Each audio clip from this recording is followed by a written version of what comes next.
Alors, nous sommes avec Martin Lambert à Saint-Agathe-des-Monts. Bonjour Martin, qu'est-ce qu'on voit ici? Ben, c'est juste rapidement là, montrer l'entrée de la génératrice. Là, Quand on parle d'autonomie énergétique, ben, on a l'entrée de la génératrice, là, advenant un besoin de génératrice pour recharger les batteries si on n'a pas de soleil en cas de tempête. Puis on a évidemment là, les disjoncteurs extérieurs pour fermer la production solaire. Là. On a tous les disjoncteurs solaires. Alors, une journée comme aujourd'hui, ça ne produit pas beaucoup d'électricité. Non, effectivement, ça ne produit pas beaucoup. Mais on a une thermopompe solaire ici. Fait ici, dans le fond, j'ai littéralement la thermopompe solaire. La particularité, comme on disait, de la thermopompe solaire, c'est qu'elle a deux entrées. Une entrée AC, le courant alternatif au Québec, mettons. Puis l'entrée DC directement avec les câbles ici, là, c'est directement les panneaux solaires qui viennent alimenter la thermopompe. Donc quand on a du soleil, elle fonctionne avec l'énergie solaire en priorité. Puis quand on a un manque à gagner en énergie pour faire fonctionner la thermopompe, comme aujourd'hui, ben on va tirer évidemment là, du réseau. Donc deux entrées directes sur le solaire, pluguées direct dans la thermopompe. Et sa puissance, tonnes, BTU? C'est 12 000 BTU, une thermopompe 12 000 BTU qui va fonctionner en moyenne là, à 100% du réseau. On est à peu près à 900 watts de puissance en roulant. Je voudrais qu'en moyenne, là, si on a un maigre ensoleillement, je vais rouler peut-être à 600 watts. Puis une journée ensoleillée, là, j'étais à 0, là, on est 100% solaire. Là. Donc c'est comme le minimum requis en puissance du panneau des panneaux solaires. Ça serait bon à voir, mais tu vois, je vais regarder, là, je pense que c'est ça, le 600 watts. On va, 600 watts. je vais regarder Donc, en haut. c'est comme une petite plainte électrique, mais ça économise 30% à peu près. Mais faut pas oublier qu'une thermopompe, tu as un COP. Hein? Fait que le COP, Coefficient de performance. Ouais, le coefficient de performance, l'énergie qui rentre est multipliée par le COP en fait. Là. Fait que moi, quand je rentre l'équivalent de 600 watts ou 1000 watts de panneaux solaires pour alimenter directement la thermopompe, ben, on peut considérer qu'il en ressort 3 fois plus d'énergie, mais cette fois-ci en chaleur ou en froid. C'est la beauté. Ben, c'est la 3 beauté fois de système plus. comme ça. C'est pas les 2/3. Sur un hiver, on va économiser peut-être 30%. Ça dépend parce que quand j'arrive dans les périodes de fonctionnement de la thermopompe, là, ça dépend comment on chauffe à la base. Là, mais si je regarde ce que j'ai consommé l'hiver passé, j'étais plus que ça. Ben, j'ai une maison à haute efficacité. J'ai monté dans des hautes températures pendant des journées ensoleillées, puis le système de chauffage, je repartais pas avant minuit, 1h du matin, des fois, là, pour combler. Fait que si je suis capable de stocker l'énergie, là où on est capable de dire je vais stocker la chaleur, un peu comme le changement de phase qu'on parlait, mais dans ce genre d'application-là, moi la température des fois dans la maison va monter à 25, 26, qui est plus haut que ce que je voudrais normalement, mais en même temps, c'est gratuit. Là, fait on va vivre dans ces températures-là jusqu'à temps qu'il arrive 6, 7, 8 heures le soir où on redescend des températures plus clémentes. On parle pas de... Donc, ta maison, c'est la batterie thermique. Voilà. Ouais, OK, c'est pas des batteries au lithium, c'est surchauffer la maison dans la masse. littéralement, je la laisse surchauffer. Moi, je la contrôle pas. S'il fait soleil, ben, je la laisse aller, puis elle chauffe, puis la température rentre dans la maison, puis le soleil passif ben, vient s'ajouter à ça. Là. Fait que, une journée ensoleillée. Quand j'arrive au mois de février, je vais vous montrer tantôt les productions que j'ai eues, les consommations, dans le fond, là, que j'ai eues du réseau à partir de la thermopompe pour chauffer le rez-de-chaussée. C'est impressionnant qu'est-ce que j'ai consommé en AC pour chauffer. C'est presque rien. Faut qu'on rentre à l'intérieur. Mais je vais te montrer vite si tu veux ici, puis après ça, on rentre. On est avec Patrick Goulet également d'Énergie solaire Québec. Bonjour Patrick. Salut! Vous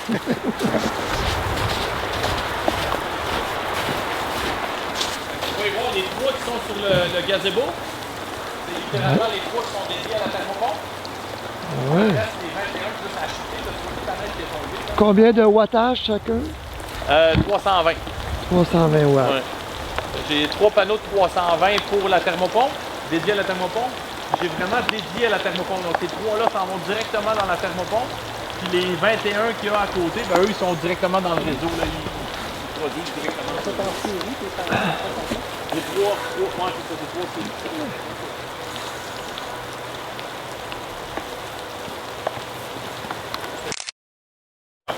c'est dans le temps. Là. Excusez, on recommence. Ouais. Oui. On recommence? Oui. Donc le panneau électrique ici, c'est le panneau qu'on considère d'urgence qui serait théoriquement alimenté par l'onduleur en cas de panne électrique. On a mis ici là, littéralement tous les appareils qui seraient alimentés en cas de panne. tout ce qui est nécessaire, que ce soit la pompe du puits, parce qu'on est sur un puits artésien ici. On a la thermopompe, évidemment, qui est alimentée. On a le ventilateur du foyer, si on veut chauffer un peu. La machine à café, qui est absolument nécessaire. On a mis tous les appareils qu'on considérait là, qui étaient capables d'être alimentés. J'ai mis effectivement là, le réservoir d'eau chaude sur lequel je peux venir intervenir, là, le fermer ou l'ouvrir si jamais je veux chauffer un peu d'eau. Mais on a mis vraiment que les appareils que je vais utiliser en cas de panne électrique. Puis sur le panneau principal, ben, c'est la balance des appareils, là, que ce soit les appareils secondaires, la laveuse ou des trucs là, qui peuvent être énergivores mais qui ne sont pas nécessaires en cas de panne. Là, on voit les tuyaux pour les planchers radiants. Ça, la pompe fonctionne pendant les pannes. Le plancher radiant, lui, on le sacrifie. C'est une charge trop intense là, pour un panneau d'urgence. Donc lui, il est pas sur le panneau d'urgence.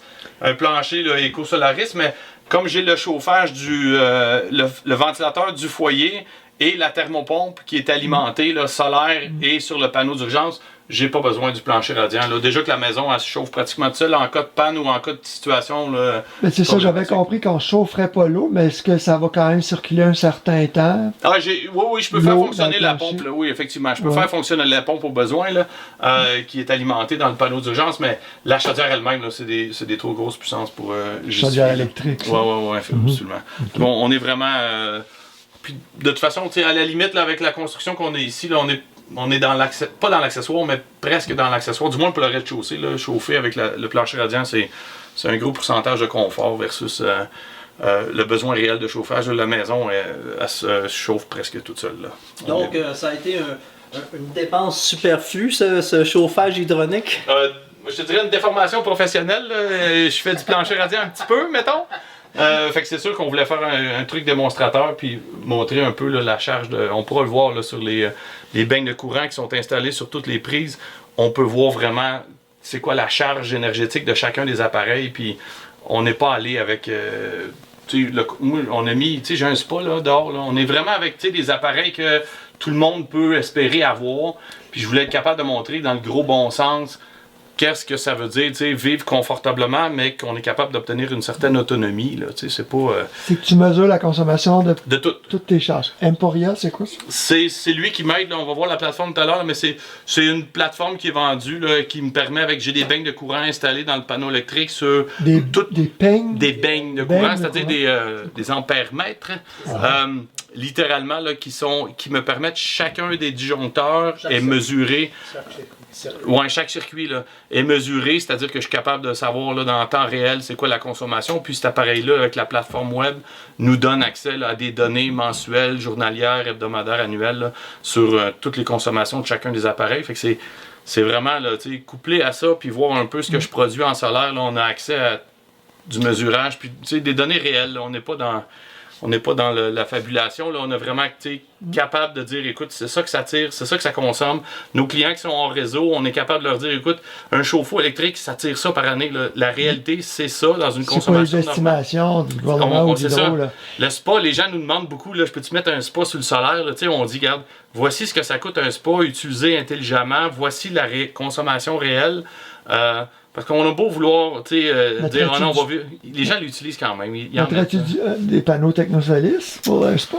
Non, parce qu'en hiver, c'est ça. Non, ça chauffe pas. Ouais. Puis la surface est quand même assez grande. Ce monitorage-là de tous les circuits, maison modeste, famille moyenne, classe moyenne, ça coûterait combien? Ça a coûté peut-être 150 $, 200 $. Pour la maison complète? Oui, parce que c'est ultra simple. Là. Honnêtement, c'est une très belle bête. Là. Ah mon Dieu. Oui, c'est quelque chose de super simple. Je veux ça chez moi. Oui, non, mais Tu habites la maison depuis 2019? En fait, printemps 2020. OK, puis ton installation était déjà toute faite, c'est-à-dire solaire? Non, le solaire a été fait automne 2021. OK, donc il est un peu encore une fois, déformation professionnelle, je passe toujours en dernier. T'as pas suffisamment de stats pour pouvoir affirmer l'impact de l'installation solaire versus tout ce que tu as fait ici, là. Oui, là, je tenais de zéro. On peut voir les factures. Tout l'été, j'ai été zéro. Là, en fait, j'ai des crédits accumulés chez Hydro-Québec pour l'été. Comparé à l'été. le spa. Écoute, hey, mais prends ça en note, là, André, là, même avec le spa. On me pose souvent la question, ça tu mettre un spa avec le solaire? Mais ça a l'air que oui, l'été. Donc, tu chauffes l'eau C'est sûr avec que le l'été, tu sais, photovoltaïque. moi je te parle de la période d'été, là, si on prend du mois de mai, mettons, jusqu'à septembre, j'ai très très peu de consommation. La climatisation de la maison est sur la thermopompe isolée du système solaire. Donc là, j'étais 100% climatisé solaire avec un système dédié. Mon système solaire servait presque exclusivement. Tu sais, il fait soleil jusqu'à 8h, 9h le soir. Les douches, les bains, l'eau est plus tempérée. Fait que la consommation est minimisée. Le spa, lui aussi, il fait 25 dehors. Là, fait que ça va quand même bien, là, la consommation. Au bout d'une année de production solaire, avec tout ce que tu as comme système ici, ça a été rentable pour toi, là, au point de vue retour d'investissement. Oui, c'est rentable. Est-ce qu'on peut affirmer ça? Tu payes ton système un peu moins cher en étant Ouais, c'est ça. J'ai des plugs. Là. Mettons que je suis bien connecté pour le système, mais tu sais, rentable, non. Mais si j'ajoute les bienfaits, puisque tu sais, faut réussir à comptabiliser les bienfaits que ça donne. Tu sais, si je dis, écoute, moi, les pannes électriques, on subit une panne et la lumière ne tombe pas. Est-ce que ça a un confort? T'sais, on est capable de travailler de la maison sans perte d'énergie. On est capable. Il y a plusieurs choses là-dedans. La résilience. La résilience qui a pris un essor là, beaucoup avec le COVID. On a vu un énorme besoin de résilience. Puis en même temps, je pense que c'est cette beauté-là, là, c'est de dire, regarde, moi je fonctionne, c'est de l'obsession peut-être, là, mais je peux voir dans une journée que j'ai produit plus que j'ai consommé. C'est une petite satisfaction personnelle qui est difficile à quantifier, là, de dire, écoute, c'est un montant sauvé par Hydro-Québec, mais en même temps, j'ai l'impression d'être un peu plus maître chez moi, là, d'une certaine façon. Donc, ce que moi j'en conclus, puis c'est mon observation d'ailleurs là, que je veux partager avec André, c'est ce que je me suis aperçu depuis la COVID, c'est que l'aspect économique du retour d'investissement, qu'on n'arrête pas là, de dire que c'est pas rentable le solaire, mais c'est plus ça maintenant aujourd'hui. On parle beaucoup plus maintenant de résilience. Pour toutes sortes de raisons, de sécurité énergétique. Ah oui, mais c'est sûr que tu as raison, puis ça a toujours été un peu ça. C'est sûr que c'est une fausse polémique de dire je veux sauver de l'argent. Sauver de l'argent, tu le fais en te lavant les dents à l'eau froide au lieu de l'eau chaude. Là, c'est sûr que quand tu arrives avec un système solaire comme ça, il y en a qui vont dire ben moi je veux. Les gens s'installent des piscines de 20 pieds par 40 pieds dans la cour en arrière qui payent pendant. Pas la rentabilité. Et on va jamais poser la question d'une rentabilité. C'est le confort, c'est le besoin. Je veux profiter de l'été, je suis au Québec, je veux avoir le sentiment d'être en vacances. Puis ça, ben, ça a un prix. Il faut réussir à arriver avec ça aussi. Là. Puis je te dirais que les nouvelles générations sont beaucoup comme ça aussi. Là. Les gens nous contactent et disent écoute, pour moi, c'est une valeur. Je veux ça chez nous. Ça fait partie de la construction. Les entrepreneurs. Le télétravail aussi. Moi, je travaille à la maison. C'est essentiel d'avoir des batteries, des panneaux solaires. Ben oui. Tous ces aspects-là deviennent, je veux dire, l'économie va venir avec le temps. Puis l'investissement va venir aussi. Là, si on l'intègre à la construction de la maison, il y a beaucoup d'économies d'échelle.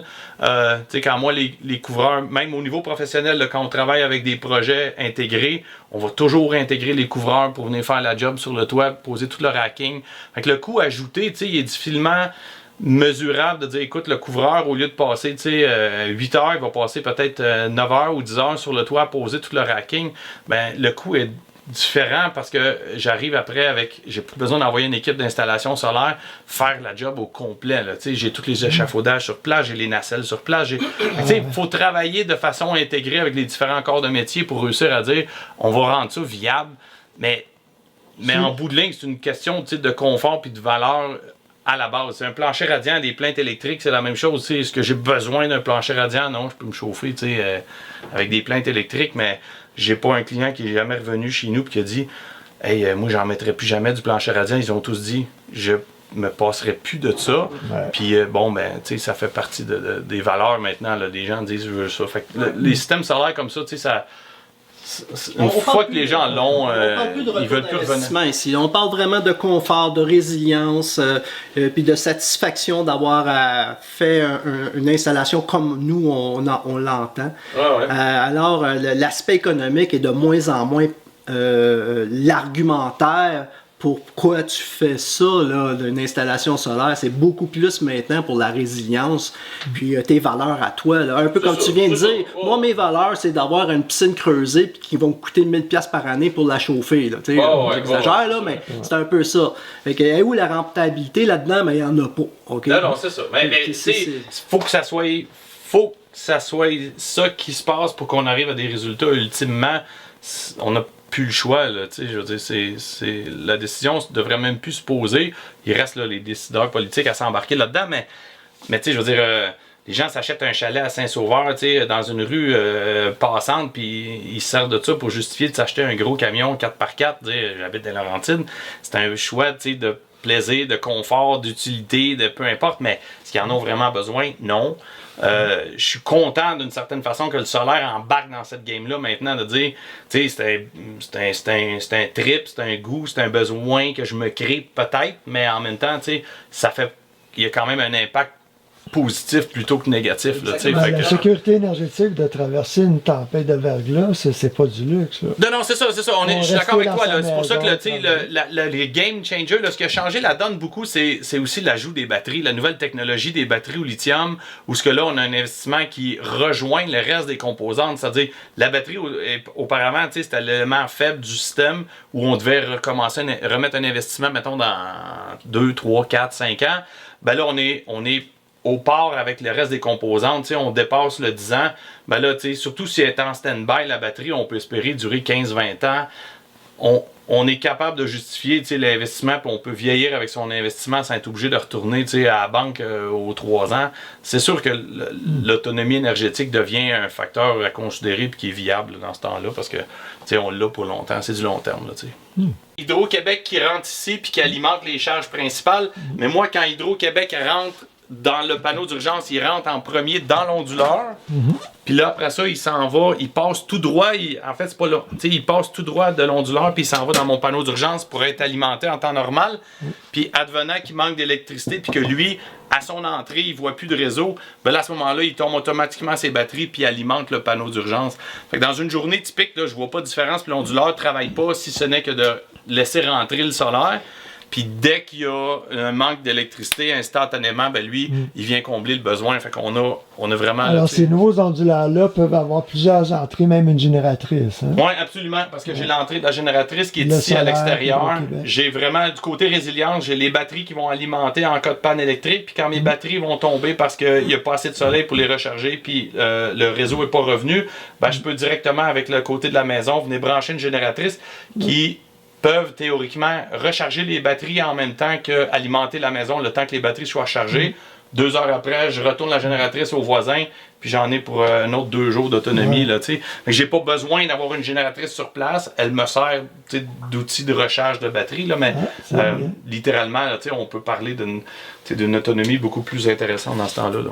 Puis ça, c'est un appareil qu'on a présenté avec John Bastien, justement. Les nouveaux onduleurs de qualité font une onde plus propre, plus sinusoïdale. Oui, absolument. Fait moins d'interférences, l'électricité sale. Puis on est vraiment dans quelque chose de très, très facile, là, de plug and play, là, si je peux utiliser l'anglicisme. C'est-à-dire que sur le panneau d'entrée, on a vraiment littéralement là, les disjoncteurs batterie, l'entrée du réseau, l'entrée de la génératrice et les sorties vers les charges. On est d'une façon réfléchie, là, un onduleur qui travaille d'une façon super intégrée. Relativement, là, ça gagne beaucoup de terrain, ces onduleurs-là, parce que leur simplicité d'utilisation. Et d'installation. Et d'installation, oui, c'est ça. On a un accès beaucoup plus intéressant, puis des plateformes web, évidemment, là, pour voir les obsessifs compulsifs qui veulent voir un peu ce qui se passe dans leur bébite. Là. Mais là, on peut tout voir d'une façon vraiment intéressante. Est-ce que, moi j'ai une question, c'est quelque chose que j'ai remarqué beaucoup, là, ceux qui ont des installations solaires de toutes sortes, là, de toutes les grosseurs, autonomes ou pas autonomes, là, peu importe, là, les gens ils deviennent beaucoup plus obsessifs puis ils observent beaucoup plus leur consommation depuis qu'ils savent qu'ils peuvent produire pour optimiser leur production, pour s'assurer qu'ils consomment vraiment leur production, qu'ils ne la donnent pas ou qu'ils ne l'envoient pas sur le réseau quand c'est... c'est sûr. C'est de la déformation un peu, mais c'est sûr que quand tu peux agir, d'une fois que tu as accès à toute cette information-là, sais, ma blonde pourrait te le dire, là, quand la machine à café elle ferme à 2 heures parce que je suis capable de la faire. Tu sais, je peux mettre un horaire directement sur la prise à cette heure-là. Je peux interagir avec mon réseau puis dire, ben écoute, le spa, moi, je veux pas le charger, je veux pas le chauffer de telle heure à telle heure. J'ai toutes ces capacités-là de venir jouer puis d'interagir avec mon système électrique chez nous. Ça devient comme c'est un jouet. J'ai pas compris. Toi, tu parlais, Patrick, de maisons qui n'ont pas de batterie. Non, moi, en fait, je parle avec batterie ou sans batterie, peu importe. Là, c'est surtout le fait de savoir maintenant que tu produis avec tes panneaux solaires.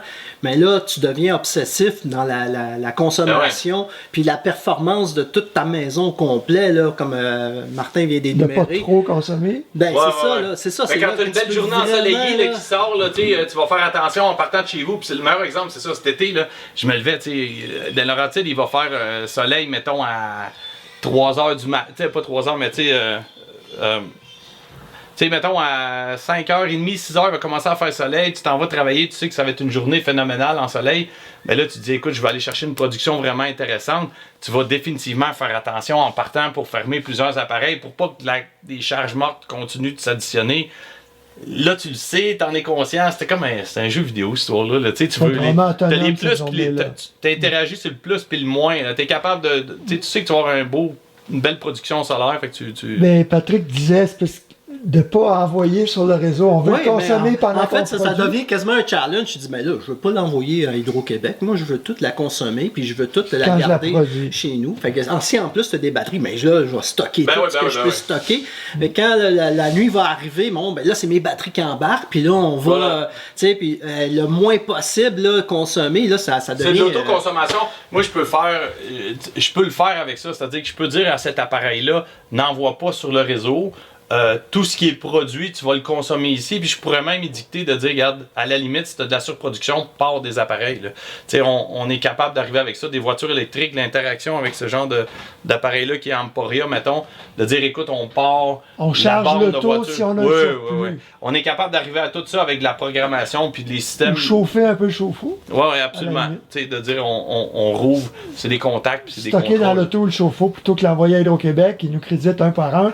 Un pour un qui n'est pas garanti. C'est clair. Oui, puis l'autre chose aussi, c'est quand tu maintiens ta maison au premier 40 kWh, t'es dans le patrimonial. T'es dans le patrimonial, fait que c'est avantageux. À 6 sous du kilowattheure. Ouais, à 6 sous du kilowattheure. Donc, si tu maintiens ta maison à 6 sous du kilowattheure, c'est payant, ça. Hydro ne charge pas 10 sous. C'est maintenir le système solaire, arriver à maintenir la maison en dessous du seuil patrimonial. Là, au Québec, je pense que c'est beaucoup plus viable. Pas consommer plus de 40 kWh par jour. Voilà.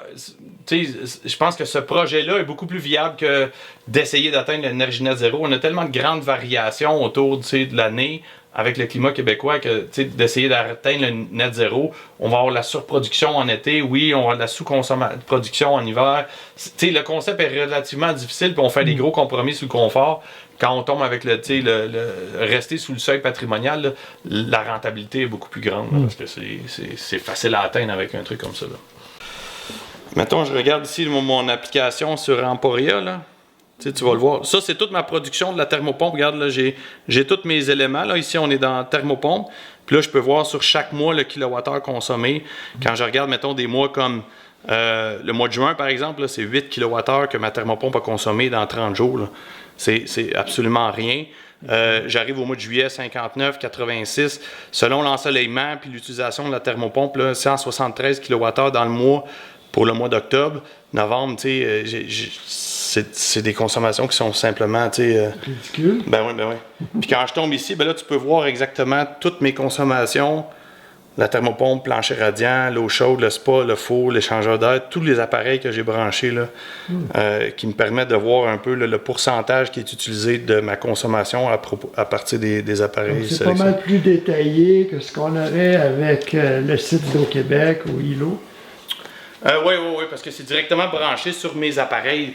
Fait que, moi, c'est chacun des circuits est mesuré en direct, je les ai nommés, puis à ce moment-là, la consommation est précise. Emporia, oui. Je vais regarder moi ça. Alors, parlez-nous de votre maison, Martin Lambert. C'est une maison auto-construite, mais inspirée de l'île.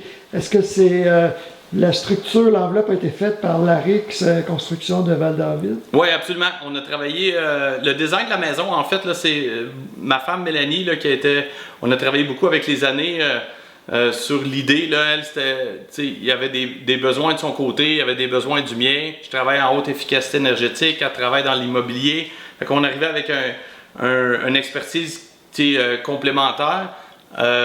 Puis évidemment, avec le travail qu'on faisait déjà, l'Éco-Solaris avec Larix et Robin, c'était naturel pour nous autres là, de l'approcher et de dire écoute, on peut-tu faire un projet ensemble? Fait qu'on a fait émettre les plans, Larix, on a travaillé ensemble, puis on a lancé la construction en 2019. Le mandat de Robin et son équipe, c'était vraiment de sortir la maison du sol, fermer les murs, fermer les fenêtres, finir là, la maison. Donc, qu'est-ce qu'ils ont mis comme enveloppe, comme isolation? C'est ces coupes de murs traditionnelles avec lesquelles lui il travaille. On est allé à R32, là, je pense, dans les murs. Dans l'isolation, il faudrait que je te revienne sur les détails. Là, mais on est allé au point, je te dirais, là, critique où rapport investissement-rentabilité était donné. Là, on n'est pas allé dans le trop haut comme l'idée pour nous autres, c'était vraiment de dire on va avoir une maison ultra performante, mais sans aller dans l'obsessif. Parce que le fédéral l'a démontré avec les études sur les maisons prêtes pour le net zéro. À un certain point d'isolation, c'est mieux de mettre du photovoltaïque, c'est plus payant. Voilà, c'est en plein ça. C'est exactement la réflexion qu'on avait, c'était de dire, OK, ben là, l'isolation des murs, on arrête à R32. Après ça, nous autres, on va tomber dans le triple vitrage, l'argon. On va investir dans les fenêtres, on va être rendu, ça c'est fait, mais on va... on a vraiment... Tu peux te perdre facilement dans chacune de ces composantes-là. Pour nous autres, c'est une idée générale, un budget évidemment à respecter pour dire... Le commun des constructeurs d'une maison écologique pourrait regarder ce genre de projet-là et dire ça fait du sens à la fois pour l'efficacité puis l'environnement, mais à la fois du sens côté budgétaire aussi. Là. OK. Puis alors, qu'est-ce que vous avez mis comme isolation, comme produit? C'est soufflé. Cellulose? Oui, cellulose. On a les fondations? Uréthane, les fondations shootaient l'uréthane partout. Ouais. Donc les murs et le grenier en cellulose. Puis quelle fenêtre? Des fenêtres, je me souviens plus. Là, c'est triple vitrage argon. Là, PVC? Avec l'OI. PVC ou un cadre en PVC. Puis, oui, effectivement. OK. Et qu'est-ce qu'il y a de particulier? Autrement, vous êtes inspiré de LEED à quel niveau? Écoute, les deux planchers, c'est en béton, évidemment, pour la masse thermique, plancher radiant installé. Mais sinon, on a suivi, là, Robin, on a fait venir, on a fait la première évaluation pour le LEED, donc on a obtenu notre certification. Changement d'air à l'heure, on est sorti avec 0.75 avant thermopompe, avant l'échangeur d'air, puis avant le système solaire. Donc c'est en préalable là, qu'on a fait le test. Puis on est sorti à 0.75 changement d'air à l'heure, donc une maison ultra étanche là, à la base.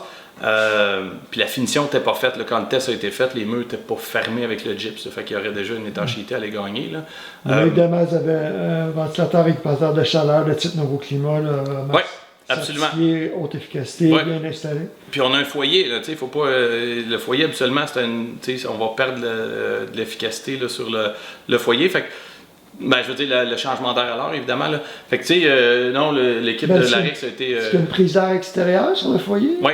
Ouais, j'ai pas le choix parce que avec l'étanchéité de la maison, là, le ventilateur que j'ai dans la hotte de four, là, littéralement, là, les cendres sortiraient par... Faut pas dépressuriser. On voulait pas partir les... Ton échangeur, c'est quoi le type de... C'est un événement? Oui, c'est ça. C'est le modèle. Là. Il y avait un modèle que Robin me disait, il faut celui-là si tu veux avoir ta certification LEED. Il y avait littéralement un modèle qui était... Okay.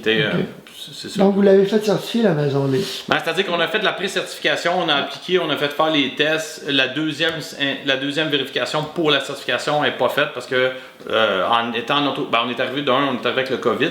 Moi, les murs ont été fermés. Mur, plafond, fenêtre a été fermé en décembre 2019, puis on sait que le COVID a commencé en janvier, là, littéralement. Fait que, tous les métiers, il n'y a plus personne qui pouvait rentrer ici. Moi, l'entreprise a été fermée pendant 4 mois. On a profité, là, on a avancé dans la maison, puis on a continué comme ça.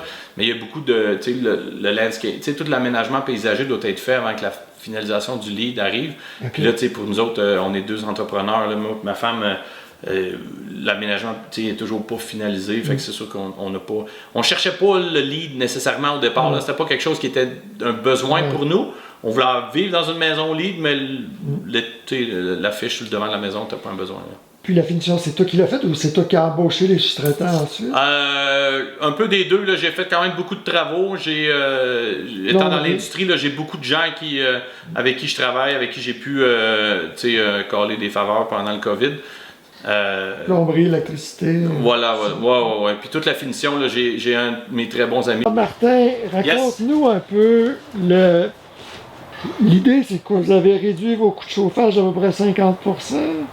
En fait, j'attends de voir, là, mettons 2 ans pour avoir une idée plus intéressante. Là. Mais d'après moi, on est plus que ça un petit peu là, avec la thermopompe solaire puis le solaire passif. Là, je te dirais que le plancher, on l'a pratiquement fermé là, fin mars. Le chauffage là, traditionnel était fermé. La thermopompe solaire là, s'occupait de 100% des besoins. Quand même par moins 20, qu'est-ce qui se passait au niveau de la consommation à moins 20? C'est sûr qu'à moins 20, la thermopompe, ça reste une thermopompe. Là. Fait que la thermopompe à moins 20, souvent, ce que je vais faire, moi, c'est que je vais la fermer pour ménager la thermopompe elle-même.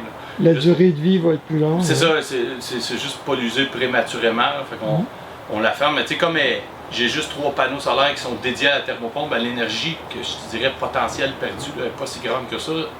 D'autant plus que le panneau solaire, souvent, il y a de la neige. Là, à moins 20, on a des journées qu'il y a de la neige dessus. Là, fait, la perte là, théorique est pas très grande. Mais avec Hydro, vous avez accumulé combien de crédits? Là, j'étais à 265.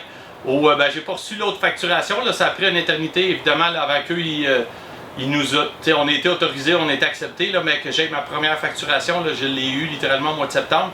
Mais tu vois, là, du mois de mai 2022 à fin septembre 2022, j'ai 265 kWh d'accumulé chez eux. Ça veut dire que j'ai produit plus que j'ai consommé, puis eux, ils investissent 265 kWh pour moi dans leur budget annuel. Ils vont réduire ta facture de 26$. Ouais, c'est ça, à peu près. Là, ça que mais tu sais, le concept est quand même là, pareil. Là, on est en surproduction avec littéralement là, 6 kW de panneaux solaires. Fait que c'est 6000 watts sur le toit. Ouais, c'est vraiment intéressant. Fait que tu nous enverras tous les détails techniques qu'on pourrait voir. Ça veut dire que comme la maison ici, là, ça représente combien en pieds carrés là, par toutes les surfaces? 1200 pieds carrés par étage. Par étage? Ouais. OK. On parle de 2400 pieds carrés à chauffer. Ouais. OK. Puis là, c'est suffisant 6 kW. Là. Je veux dire, ça serait quoi là, une installation qui serait raisonnable là, pour une maison moyenne? 6 kW, là, tu sais, enlève le spa, là. Comme je dis, là, c'est le spa qui est ma grande charge. C'est 12 kW. C'est un élément de 12 kW qui va chauffer le spa à moins 30. Je prends plus d'énergie pour chauffer le spa que je prends pour chauffer la maison au complet. La chaudière de la maison, c'est une 12 kW. Le spa, ils ont le même disjoncteur. Fait que c'est sûr que le spa il est installé dehors à moins 25. Là, la maison a d'inertie, de la chaleur accumulée. Fait que lui, là, je le sais que si je l'enlève de l'équation, puis je vais pouvoir le voir à la fin de l'année complète avec le système de mesurage que j'ai, je vais pouvoir savoir que moi, à la fin de l'année, j'ai produit tant de kilowattheures solaires, la maison a eu besoin de temps, puis je vais avoir la consommation nette du spa. Si j'enlève ce chiffre-là, d'après moi, là, la maison va arriver à énergie net zéro, ce qui est produit par le solaire. Là, on ne sera pas très loin. Ça veut dire qu'une installation de 5 kW, c'est suffisant pour à peu près n'importe quelle maison au Québec? Ah ouais, encore là, tu sais, c'est pas de tomber dans... Si on enlève là, les spas et les surconsommations là, de babel là, que temps normal on n'a pas après une maison, ça veut dire qu'un 5 kW, c'est suffisant. Je pense que oui, là, on est vraiment dans ça, mais il faut garder en tête que c'est pas le... Les panneaux solaires ont tellement baissé en prix là, que souvent quand on arrive entre 5 et 7 ou 5 et 10 kW installés, si on a l'espace, nous on va toujours dire aux clients, si vous avez l'espace, mettez-le pour couvrir le toit, là, parce que le coût, là, le ratio de coût versus la puissance installée maintenant, il y a une équipe sur le toit, les panneaux solaires sont là, que j'en monte 20 ou que j'en monte 30, l'équipe est là, il y a définitivement de l'économie d'échelle à faire. C'est plus sur les autres composantes, les batteries, l'onduleur qui vont changer un peu. Là, mais Martin, si on enlève le spa, justement, quand tu parles de consommation net zéro d'énergie, ça veut dire que sur 12 mois, un système de 6 kW va produire plus d'électricité sur 12 mois que la famille peut consommer toute l'année, chauffage inclus? Ben, sais, c'est un peu biaisé parce que moi, mon chauffage est solaire.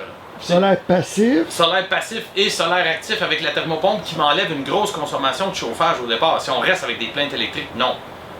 Mais moi, tu sais, si je prends tout le kilowattheure produit par les panneaux solaires qui alimentent la thermopompe avec un facteur COP là, intéressant, ben c'est sûr que ma quantité d'énergie totale, le chauffage au rez-de-chaussée, pour moi, là, à partir du mois de mars, là, il est complètement annulé. J'ai aucune charge de chauffage parce que la thermopompe prend littéralement 100% des besoins. Là.